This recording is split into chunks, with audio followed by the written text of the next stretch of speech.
MPTV presents 5-minute makeup tutorials.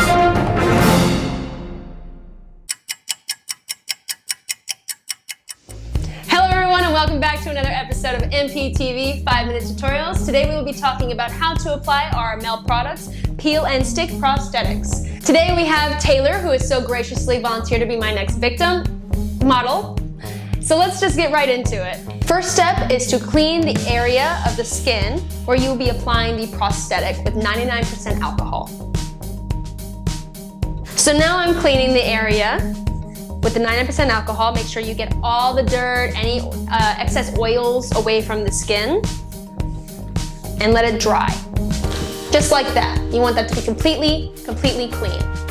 Now that the area is completely and totally clean and dry, we will now be applying our prosthetic. First, you'll want to open the box. Now that it is out of the box, you'll notice that it is attached to a white piece of paper by a staple. Please be careful and take precautions while peeling it off, otherwise you'll be ruining the prosthetic. Now that I have removed the staple and white paper, we can now move on to the application process.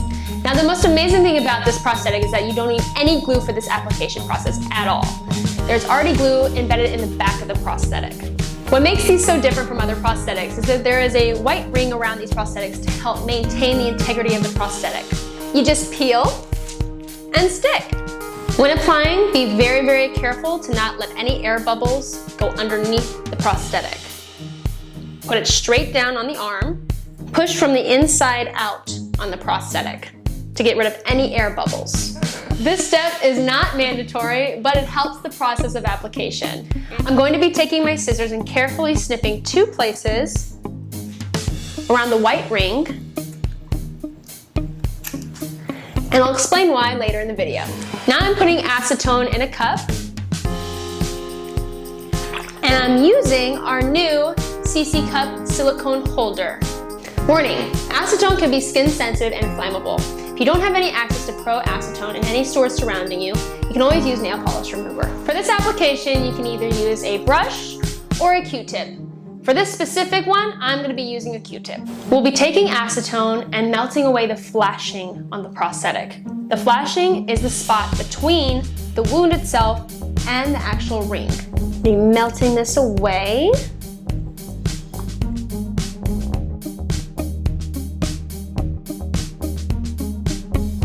Remember earlier when I took scissors and snipped 2 places in the ring and the prosthetic?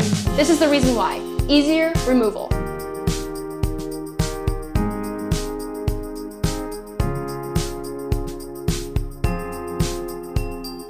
Now we will be painting the prosthetic. You can use any makeup color system that you please. I will be using an alcohol activated palette.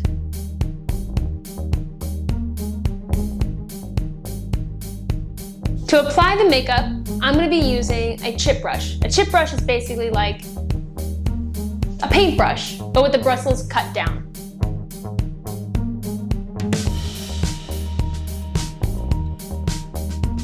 Now here comes my favorite part of the application process, the blood. I am using the MelPAX Perma Blood for this application.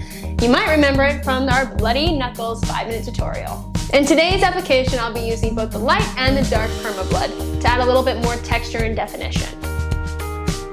First, I'm applying the light Perma Blood inside the wound. You don't have to worry about being nice and neat.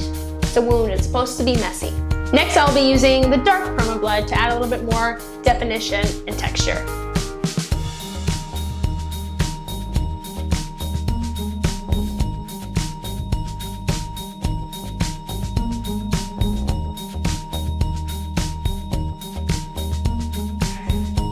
So it's that easy. You peel, stick, paint, and done. You can add more blood, you can add less blood. You're the artist, you be creative. Thank you again for tuning into this week's episode of MPTV's 5-minute makeup tutorials. I'm Nicole and this is Taylor. And as always, respect the craft.